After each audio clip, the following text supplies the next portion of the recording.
My in-laws called me the gold digger for 15 years. Then they found out who actually paid off their son's debt. The lawyer slid the manila folder across the mahogany conference table, and my mother-in-law's hands froze halfway to reaching for it, her diamond rings catching the fluorescent light in a way that suddenly seemed obscene. Attorney Douglas Pemberton, who'd practiced estate law for 23 years, cleared his throat and said the words that would detonate my marriage and destroy the careful fiction my husband's family had maintained for a decade and a half. The anonymous payment that cleared your son's $378,000 gambling debt in 2009 came from your daughter-in-law's trust fund, not from any family inheritance or business success. My father-in-law, Richard Thornhill, went pale and then red, his face cycling through emotions too quickly for any single expression to settle. My husband David turned to look at me with confusion that would have been funny if my chest wasn't so tight I could barely breathe. My sister-in-law Caroline, who'd called me a parasite at Thanksgiving just 6 weeks earlier, made a sound like she'd been punched. I sat there feeling nothing, absolutely nothing, watching 15 years of careful lies collapse in the time it took Douglas to open that folder and start reading documentation. I'd been married to David Thornhill for 15 years when his father died, and the estate settlement revealed what I'd kept hidden since 2009. We met in college, both of us juniors at Northwestern, and I'd fallen hard for his easy charm and genuine kindness that seemed rare in the business school crowd we ran with. David was studying finance, talking about Wall Street careers and venture capital, full of ambition that felt infectious. I was studying art history, planning to work in museum curation, quietly practical about a field that didn't promise wealth but satisfied something deep in me. We graduated, got engaged, and married within a year, despite his mother's vocal concerns that I wasn't the right kind of girl for her son. Margaret Thornhill came from old Chicago money, the kind of family that had street names and hospital wings bearing their surname, and she'd expected David to marry someone from a similar background. Someone whose family they knew, whose connections they could leverage, whose pedigree was documented in social registers. Instead, David married me, Alexis Bennett, whose family was comfortable but not wealthy, whose parents were a retired teacher and an accountant from a Milwaukee suburb, whose connections extended to book clubs and community theater rather than country clubs and charity galas. Margaret made her disapproval clear from our first meeting, asking pointed questions about my family's background, my parents' professions, what kind of wedding we could afford. When David mentioned my parents were contributing $15,000 to the wedding, Margaret literally laughed and said that wouldn't even cover the flowers at the kind of celebration the Thornhill family required. She took over wedding planning entirely, creating an event that cost north of $80,000 and reflected her taste rather than ours. Throughout the planning process, she made comments about how I must be thrilled to have such a generous mother-in-law, how lucky I was to marry into a family that could provide this kind of lifestyle, how I'd never have to worry about money again now that I was a Thornhill. The comments bothered me, but I told myself they came from a place of protecting her son, that she'd warm up once we were married and she saw how much I loved David. I was wrong. The criticism intensified after the wedding, shifting from skepticism to outright hostility. Margaret told her friends I'd trapped David, that I'd gotten pregnant to force marriage even though we'd never had children. She speculated loudly at family dinners about my motivations, questioning why I'd pursued David when he wasn't even the wealthiest prospect at Northwestern. She examined every gift I gave David, every purchase I made, calculating whether I could have afforded it on my museum salary and concluding I must be spending his money. She called me the gold digger at family gatherings, sometimes to my face, sometimes in conversations she knew I could overhear. Her husband, Richard, never corrected her. Her daughter, Caroline, adopted the same attitude, treating me like I was staff rather than family. David defended me initially, telling his mother to stop, insisting I wasn't after money, pointing out that I'd had my own career and salary. But Margaret was relentless, and eventually David's defenses weakened into uncomfortable silences and suggestions that maybe I should just ignore her, that she'd never change, that fighting made everything worse. He wanted peace more than he wanted to confront his family's cruelty, and I understood on some level because they were overwhelming, but the understanding didn't make the dinners easier to endure. I sat through years of holiday meals listening to Margaret tell stories about David's ex-girlfriends from appropriate families, endured Caroline's comments about how I'd never understand their world because I hadn't grown up with real wealth, smiled politely when Richard talked about family legacy, and looked right through me as if I wasn't part of that legacy at all.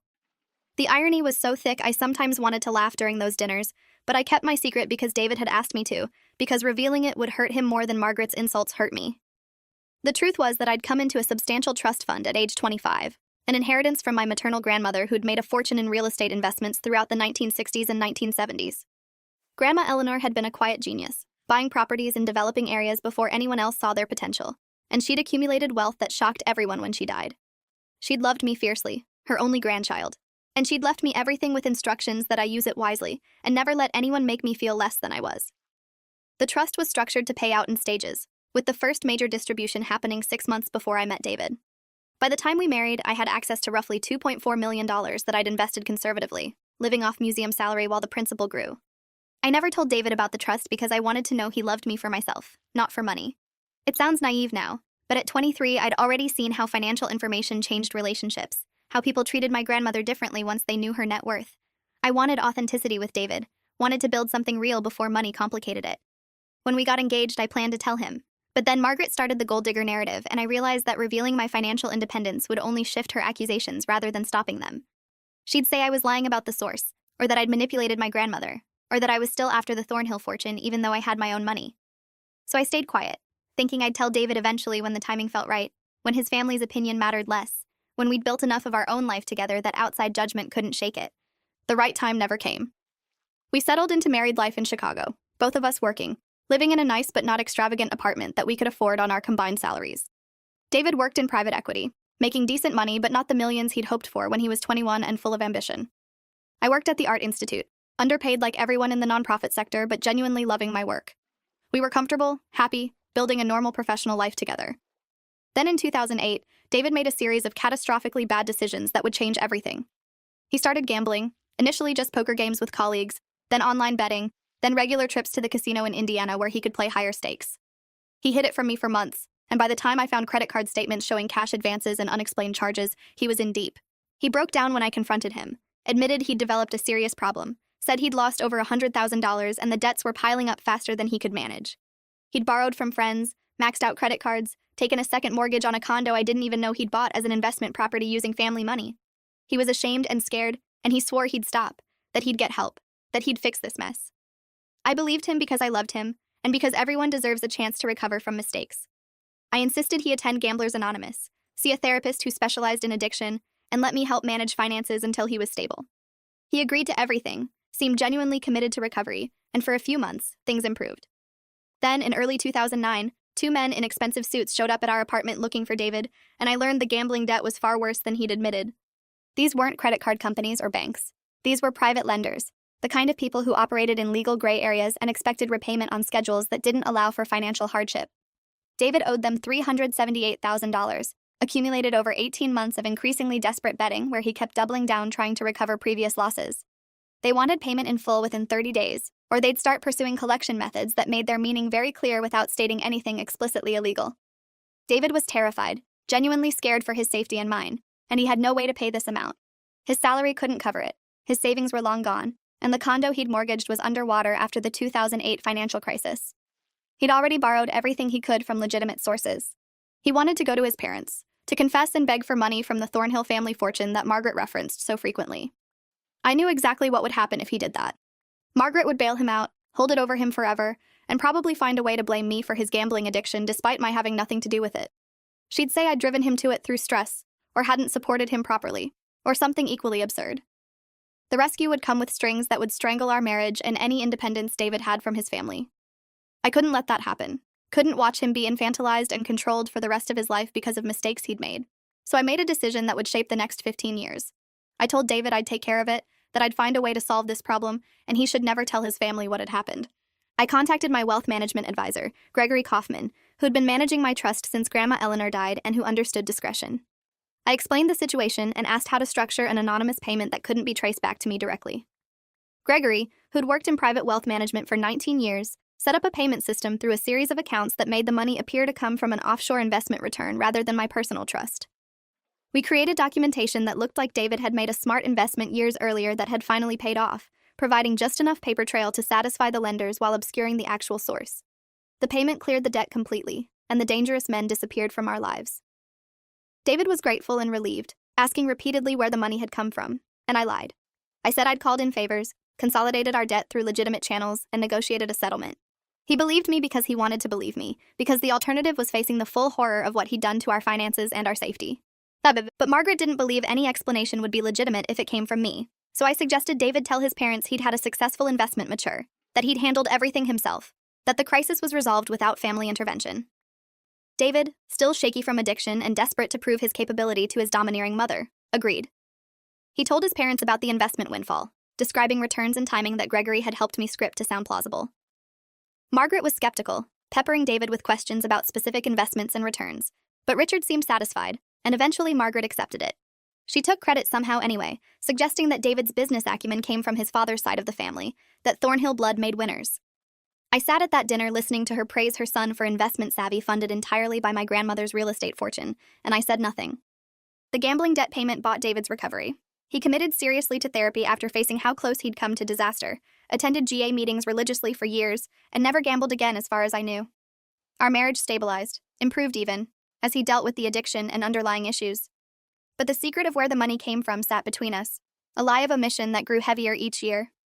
David believed he'd failed and I'd saved him through some kind of financial maneuvering, and he was grateful, but also ashamed. I carried the knowledge that I'd spent over $350,000 to protect him from consequences and his family's judgment. And Margaret continued calling me a gold digger at every family gathering, her certainty about my mercenary nature absolute, while I'd literally paid for her son's catastrophic mistakes. The irony became almost unbearable during family discussions about money. Richard and Margaret frequently lectured about fiscal responsibility, about the importance of living within means, about how their generation had built wealth through discipline and smart choices. They'd look pointedly at me during these speeches, implying I'd never understand their values because I'd married for money rather than earning it. Caroline, who'd never worked a day outside her trust-funded boutique consultancy, would nod along like she'd built an empire through personal merit. David would shift uncomfortably but never defend me, and I'd learned to tune out the implication that I was a financial drain on their successful son. If they only knew that their successful son had nearly destroyed himself gambling, and I'd quietly cleaned up the devastation with money I'd never told them I had. I thought about telling David the truth many times over the years. During particularly brutal family dinners when Margaret was especially vicious, I'd compose the words in my head. That investment windfall that saved you? That was my trust fund. Your mother calls me a gold digger while I literally paid off your $378,000 gambling debt. But saying it would accomplish nothing good. David's shame about the gambling was already enormous, and knowing I'd paid for it would crush him. His relationship with his parents was complicated enough without adding the layer of me having secretly rescued him from a crisis they knew nothing about. And honestly, part of me enjoyed having this secret knowledge, knowing the truth while Margaret spun her fantasies about my mercenary marriage. It was petty, but after years of verbal abuse, pettiness felt earned. The years passed and the family dynamics calcified into permanent patterns. Margaret organized monthly family dinners where attendance was mandatory and criticism was guaranteed. She'd comment on my clothes, asking if David had bought them for me, implying I couldn't afford decent outfits on my museum salary. She'd question why we hadn't bought a bigger house, suggesting I must be spending all David's money on frivolous things since we couldn't afford proper real estate. She'd compare me unfavorably to Caroline's husband Gerald, who came from wealth and worked in his family's manufacturing business. She'd talk about grandchildren she'd never have because I was clearly too selfish to give David a family, ignoring that we'd struggled with infertility for years, and I'd endured 3 miscarriages that broke my heart each time. Every month, another dinner, another round of insults, another evening of watching David fail to defend me while his father ignored the cruelty entirely. I developed coping strategies. I'd mentally calculate the trust fund balance during particularly nasty comments, reminding myself that Margaret's opinions about my financial status were comically wrong. I'd imagine revealing the truth about the gambling debt payment at strategic moments, playing out scenarios where Margaret's face collapsed into shock. I'd make polite conversation with Caroline about her boutique consultancy that advised exactly 3 clients annually, all family friends who hired her out of obligation. I became excellent at surface-level pleasantness while maintaining complete emotional distance, a skill that served me well in museum politics too. David noticed my detachment and sometimes asked if I was okay, and I'd say fine, that I'd learned to not let his mother bother me. This was partially true. The comments bothered me less because I knew the truth they didn't, but the fundamental disrespect still stung. The financial crisis of 2008 had long-term effects on David's career that made the family dynamics worse. His private equity firm downsized significantly, and while David kept his job, his advancement stalled. He'd hoped to make partner by 40, but ended up stuck at senior associate level with a salary that was good, but not spectacular. Margaret blamed this career plateau on me somehow, suggesting that David was distracted by marriage stress, or that I didn't support his ambitions properly. She'd reference how successful he'd been before marriage, conveniently forgetting that he'd nearly destroyed himself with gambling debt during those supposedly successful years. Richard would agree that David had more potential than he was achieving, looking at me as if I'd deliberately sabotaged their brilliant son. The reality was that David was talented but not exceptional, hardworking but not obsessed, and he'd found a level that suited him fine even if it disappointed his parents' unrealistic expectations. By our 10th wedding anniversary, I'd largely given up hoping for change. This was simply how things were. David's family would always see me as an opportunist who'd trapped their son, and I'd always know the truth they refused to acknowledge. I'd built a good life despite them, advancing to senior curator at the Art Institute, building professional respect and genuine friendships separate from the Thornhill family sphere. David and I were solid together, comfortable and affectionate even if the passion had settled into something quieter. We'd stopped trying for children after the 3rd miscarriage, both of us too exhausted by the grief and the medical interventions to continue. Margaret blamed me for this too, suggesting my body had probably always been unsuited for childbearing, a comment so cruel that even Richard looked uncomfortable. But I'd learned that defending myself gave them ammunition, so I stayed silent. Then Richard died suddenly in January of a heart attack at age 72, and everything changed.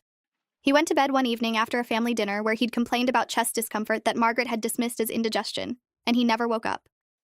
The funeral was enormous, befitting a man of his social standing, and I played the dutiful daughter-in-law throughout, organizing food for the wake, greeting guests, supporting David through his complicated grief. Richard had been distant but never cruel, and David had loved him despite the emotional unavailability. Margaret was devastated, suddenly ancient and fragile, and for a brief period her hostility toward me lessened simply because she had no energy for it. I helped her with estate logistics, contacted attorneys and accountants, organized paperwork, and she actually thanked me, a first in 15 years of knowing her. The estate was substantial, worth several $1 million in property, investments, and business interests. Richard had been meticulous about legal documentation, and the will was clear. Margaret inherited the bulk of everything with provisions for David and Caroline to receive equal distributions. The estate attorney, Douglas Pemberton, scheduled a formal reading of the will at his office with all beneficiaries present. This was somewhat old-fashioned, but Richard had requested it specifically, wanting the family to understand his wishes directly. We gathered in Douglas's conference room 6 weeks after the funeral. Margaret still in black, Caroline and Gerald looking appropriately somber, David nervous for reasons I didn't understand, and me expecting to sit quietly while the family business was conducted without my input. Douglas began by explaining the estate structure, the various assets, and how they'd be distributed. Margaret would retain the family home and primary investment accounts, providing more than enough income for her lifetime. David and Caroline would each receive approximately $1.8 million from various trusts and investments, equalizing their inheritance. There were charitable donations to organizations Richard had supported, provisions for the family foundation, and specific bequests to longtime employees. Everything was orderly and expected until Douglas reached a section titled Debts and Obligations Satisfied by Third Parties. And I felt my stomach drop before I even understood why. Douglas explained that Richard had been aware of a significant debt paid on David's behalf in 2009, that he'd conducted his own investigation after David mentioned the investment windfall because the timing and amounts hadn't made sense. Richard had been a sophisticated investor for 50 years, and he'd known his son didn't have the capital or the expertise to generate returns like David described. He'd hired a forensic accountant, Lawrence Kirkwood, who'd specialized in asset tracing for 31 years, to follow the money trail. Lawrence had unraveled Gregory's careful structuring, traced the payments through the offshore accounts, and identified my trust fund as the actual source. Richard had known for 13 years that I'd paid off David's gambling debt, and he'd never told anyone, including David, including me. The conference room was completely silent as Douglas read Richard's statement explaining his investigation and findings. Richard had written that he'd initially intended to confront David about the lie, but upon learning I'd been the actual source of payment, he'd decided to observe instead. He'd wanted to understand why I'd kept this secret, why I'd allowed the gold digger narrative to persist, what my long-term intentions were with his son. He'd watched for 13 years as I endured Margaret's hostility, never defending myself, never revealing the truth I could have used to silence her. He'd watched me build a successful career independently, never asking David for financial support, never living beyond my means. He'd watched David recover from gambling addiction, stable and healthy, supported by a wife who'd sacrificed her own assets to protect him. And Richard had concluded that I was not only not a gold digger, but I was likely the best thing that had ever happened to his son. Richard's statement continued, and Douglas's voice remained steady, but I could tell he was moved by what he was reading.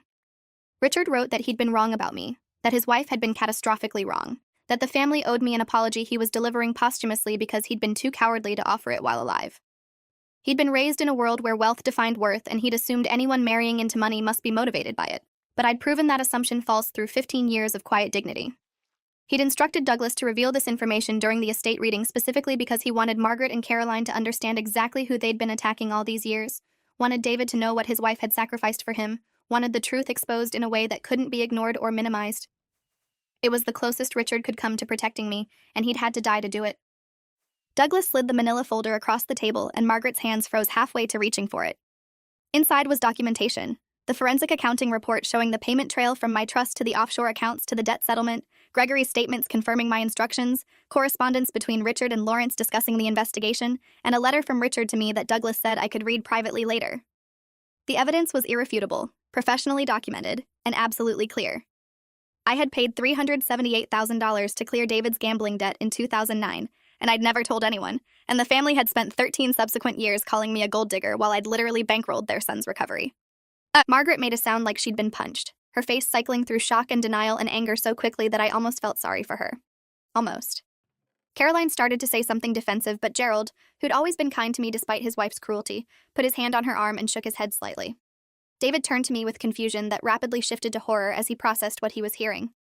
He'd believed the investment story for 15 years, believed he'd somehow saved himself with my help navigating debt consolidation, and now he was learning that his recovery had been funded entirely by his wife's secret wealth, while his mother called that same wife a parasite at every family gathering. I watched him realize that every time he'd failed to defend me from his mother's insults, I'd been sitting there knowing I'd sacrificed hundreds of thousands of dollars to protect him from his own catastrophic mistakes.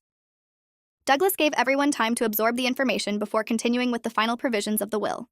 Richard had structured a specific bequest to me, $1 million from his personal accounts, separate from David's inheritance, with a note explaining this was partial compensation for what I'd spent saving his son and enduring his family's unjustified hostility. He'd also left me several pieces from his art collection, valuable works he'd noted I'd admired during visits to the family home, with instructions that these belonged to me personally and were not marital property. It was his way of acknowledging my sacrifice, thanking me for David's recovery, and apologizing for not standing up to Margaret's cruelty during his lifetime. The gesture was meaningful, but also heartbreaking because it came from a dead man who'd known the truth for 13 years and stayed silent while his wife attacked me monthly. Margaret found her voice finally, and it came out shrill and defensive. She said this couldn't be true, that there must be mistakes in the investigation, that I'd probably manipulated the records somehow. Douglas, who'd practiced law long enough to handle difficult clients with professional calm, replied that Lawrence Kirkwood's investigation had been thorough and the documentation was definitive. Margaret turned to David demanding he explain this, asking why he'd lied about the investment, what other deceptions he'd maintained. David looked like he wanted to disappear entirely, his face pale and shocked. He said he hadn't known, that I'd told him I'd handled the debt through consolidation, that he'd believed the investment story I'd helped him create. Margaret's expression shifted to something calculating as she processed this, and I could see her mentally recalibrating, looking for ways to maintain her narrative despite evidence. She tried. Margaret said that even if I'd paid the debt, I'd probably done it as an investment in securing a wealthy husband, that I'd still been after money just with a longer game plan.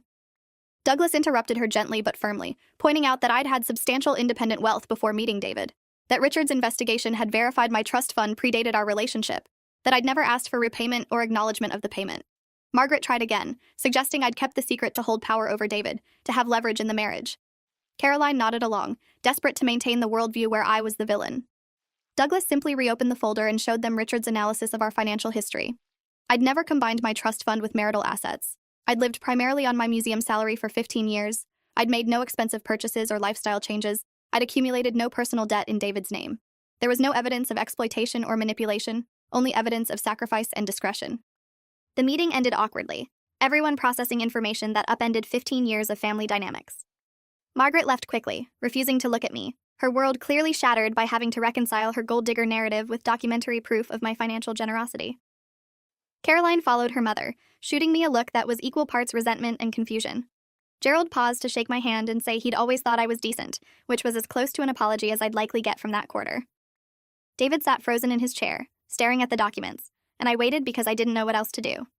Douglas excused himself to give us privacy, leaving the folder open on the table between us like evidence at a crime scene. David finally spoke, his voice barely above a whisper, asking why I'd never told him. I said I'd wanted to, countless times, but the timing was never right, and revealing it would only add to his shame about the gambling. He asked why I'd let his mother abuse me for 15 years when I could have ended it by telling the truth. I said because telling the truth wouldn't have changed Margaret's fundamental nature, it would have only shifted her accusations, and I hadn't wanted to hurt him by revealing how much I'd paid or how little his family's opinion mattered to me. He asked if I resented him, and I had to think about that answer because honesty seemed important in this moment of complete exposure. I said I didn't resent him for the gambling or the debt because addiction was an illness and he'd recovered, but I did resent that he'd never defended me from his mother's cruelty, that he'd chosen peace over protecting me, that 15 years of monthly dinners had meant 15 years of tacit agreement with his family's assessment of my worth. David cried, actually sobbed, sitting in the conference room chair with his face in his hands. He said he'd failed me completely, that he'd let his mother destroy me while I was quietly saving his life, that he'd been weak and cowardly. He asked if I'd ever loved him, or if the marriage had been obligation after investing so much money in his recovery. The question hurt because it revealed how little he understood me even after 15 years. I said I'd loved him enough to sacrifice $250,000 without expectation of return or acknowledgement, loved him enough to endure his family's hostility to protect his pride, loved him enough to build a genuine partnership despite one-sided financial sacrifice. But I also said that love and resentment could coexist, That I was angry about the wasted years of defending myself against accusations I could have disproven instantly, that I needed time to process what it meant that his father had known for 13 years and stayed silent while Margaret attacked me. We went home separately, both of us needing space. I drove around Chicago for hours, processing the exposure of a secret I'd kept for so long, thinking about Richard's posthumous revelation and what it meant that he'd chosen this method of truth-telling. He'd been a coward to stay silent during his lifetime, but he'd also given me a gift by exposing the truth in a way that couldn't be dismissed or minimized. The documented evidence meant Margaret couldn't rationalize or rewrite history, couldn't maintain her narrative about my mercenary motives. Richard had forced his family to see me clearly, even if he'd lacked the courage to do it while alive. It was something, though it didn't erase 15 years of monthly humiliation. David called that evening asking if we could talk, and I said yes. He came home looking exhausted and defeated, and we sat in our living room having the most honest conversation of our marriage. He apologized without reservation, acknowledging every failure, every time he'd stayed silent, every dinner where he'd let his mother attack me. He said he'd been afraid of conflict with Margaret, that she'd dominated him his entire life, that standing up to her had felt impossible. I said that was an explanation but not an excuse, that protecting your spouse was a fundamental marriage obligation he'd repeatedly failed. He agreed completely, not defending himself, and asked what I needed from him now. I said I needed space to think, that 15 years of patterns couldn't be fixed in one conversation, that we'd need serious couples therapy if we wanted to rebuild trust. Margaret's reaction came 3 days later in a letter delivered by courier, handwritten on her monogrammed stationery. She wrote that she'd reviewed the documentation and accepted that I'd paid David's debt, but maintained that my secrecy about the trust fund proved I'd been dishonest from the beginning of our relationship. She said that if I'd truly been genuine, I would have disclosed my wealth before marriage, that hiding it suggested I'd been testing David or manipulating him. She couldn't apologize for calling me a gold digger because my deception about the trust fund meant she'd been right to be suspicious, even if she'd been wrong about the specific accusations. The logic was twisted enough to make my head hurt, but it was entirely characteristic of Margaret's inability to admit fault. She'd rather reframe the situation than acknowledge 15 years of unjustified cruelty. Caroline sent an email that was shorter but similarly defensive. She said she was glad the debt had been resolved but thought it was weird that I'd kept the trust fund secret, that normal people were honest about finances. She hoped this drama wouldn't affect family gatherings because she'd already booked the venue for Easter, and it would be awkward if I made things uncomfortable by being resentful. The email perfectly encapsulated her complete inability to see beyond her own convenience, to recognize that I might not want to attend family dinners after 15 years of abuse. I deleted it without responding. David and I started couples therapy with Dr. Raymond Fletcher, a marriage counselor who'd specialized in rebuilding trust after major betrayals for 17 years. Dr. Fletcher helped us unpack 15 years of dysfunction, examining how the secret about my trust fund had shaped our marriage, how David's gambling addiction had created the crisis that led to my financial intervention, how his failure to defend me had eroded respect and intimacy. The work was painful, forcing both of us to confront uncomfortable truths. David had to acknowledge that he'd prioritized his mother's approval over my dignity, that his cowardice had cost our marriage dearly.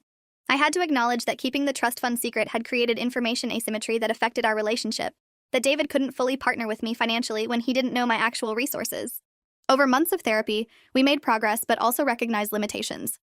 David genuinely wanted to change, to be the partner I'd needed 15 years ago, but changing ingrained patterns was difficult. He still struggled to stand up to Margaret, still defaulted to conflict avoidance. I'd built walls to protect myself from his family's cruelty, and those walls didn't dissolve just because the truth was exposed. We worked on communication, on mutual respect, on rebuilding intimacy that had eroded through years of unspoken resentment. Some days felt hopeful, like we might actually rebuild something healthy. Other days felt exhausting, like we were trying to resurrect a marriage that had died years ago, but we'd both been too stubborn to acknowledge it. Margaret never apologized, not genuinely. She made vague statements about misunderstandings and said she hoped we could move forward as a family, but she never acknowledged the specific harm of 15 years of calling me a gold digger while I'd quietly funded her son's recovery. She restructured her narrative instead, telling friends that she'd always known I had money but hadn't realized how much, that she'd been concerned about David marrying young rather than specifically opposed to me. She portrayed herself as a protective mother who'd been reasonably cautious, erasing her years of explicit hostility. Caroline followed her mother's lead, acting like the revelation had changed nothing, expecting me to continue attending family events with the same polite tolerance I'd maintained before. I stopped going to family dinners. This was non-negotiable, and David supported the decision, though it made his relationship with his mother more difficult. Margaret complained that I was being dramatic, that family was important, that she'd tried to move past this awkwardness. David finally, 15 years late, defended me to her. He told her I'd earned the right to never sit through another dinner where she or Caroline insulted me, that she'd spent 15 years proving she didn't value me as family, that I owed her nothing, especially not my presence at gatherings where I'd been systematically degraded.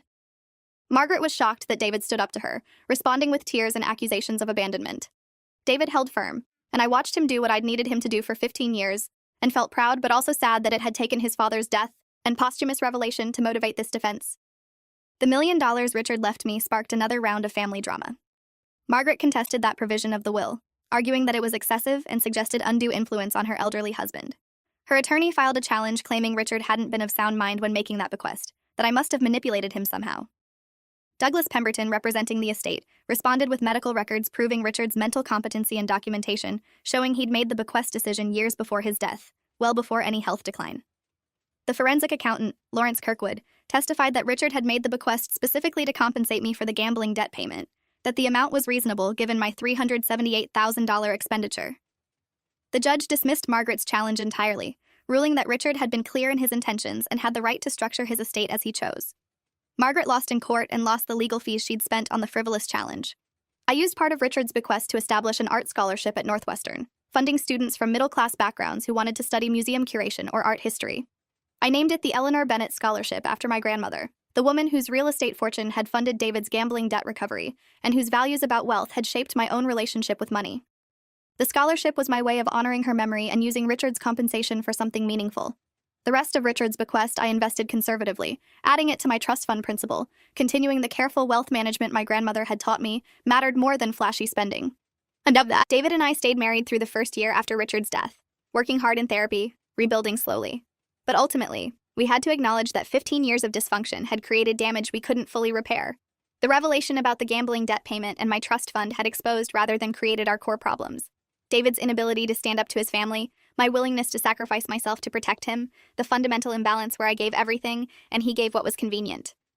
We separated amicably 18 months after Richard's death, divorcing quietly with generous terms that David insisted on because he said he owed me more than he could ever repay.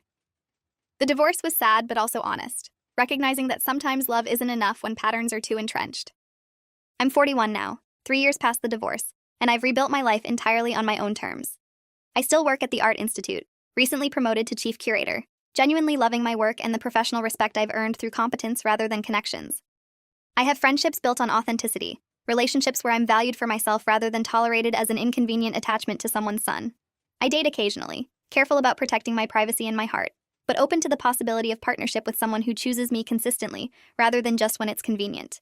The trust fund remains mine alone, managed carefully, a resource I use thoughtfully but not something I need to prove my worth. David remarried last year to someone Margaret apparently approves of, a woman from appropriate social circles whose family Margaret already knew. I heard through mutual friends that he's happy, that he learned from our marriage's failures, that he stands up to his mother more consistently now. I hope that's true. I don't wish him harm, I just wish he'd figured out how to protect a spouse 15 years earlier when it would have saved our marriage. Caroline and I don't speak at all, and that's fine with both of us. Gerald sends an occasional friendly email, checking in, and I appreciate his consistent decency even when his wife was actively hostile. Margaret and I will never reconcile, and I've made peace with that. She can't apologize because doing so would require admitting she was catastrophically wrong about me for 15 years, and her ego can't accommodate that truth. She tells people we grew apart, that divorce happens, that she hopes I'm well, performing the magnanimous former mother-in-law role, while carefully avoiding any acknowledgement of her role in destroying her son's marriage. I don't correct her public narrative because I don't need her admission of guilt to know the truth. The documented evidence of my $378,000 payment to clear David's gambling debt exists regardless of how Margaret spins the story, and everyone who matters knows what actually happened. People sometimes ask why I kept the trust fund secret for so long, why I paid David's debt without acknowledgement, why I endured 15 years of being called a gold digger when I could have ended it by revealing the truth. The answer is that I'd wanted David to love me for myself rather than my money, that I'd wanted to protect him from the shame of addiction and failure, that I'd valued his recovery over my reputation. Those motivations made sense at 25 when I paid the debt, but they cost me years of dignity and ultimately my marriage. If I could do it again, I'd tell David about the trust fund before we married, establish financial transparency from the beginning, and refuse to attend a single-family dinner where Margaret insulted me. But I can't do it again, so I take the lessons forward. Radical honesty in relationships, unwillingness to tolerate disrespect regardless of source, and understanding that secrets kept to protect someone else's pride will eventually poison everything. The irony is that Margaret spent 15 years calling me a gold digger while I literally paid for her son's recovery and rehabilitation, funded his escape from dangerous debt, and enabled his stable, successful post-addiction life. She built an entire identity around being right about my mercenary motives while being catastrophically wrong about every single assumption. And when the truth finally emerged through Richard's posthumous revelation, she still couldn't acknowledge the depth of her mistake because doing so would shatter her carefully constructed self-image. So she reframed, rationalized, and continued performing the role of protective mother who'd been reasonably cautious rather than admitting she'd been viciously wrong. Thanks for watching till the end. Make sure to subscribe and like to not miss the next story.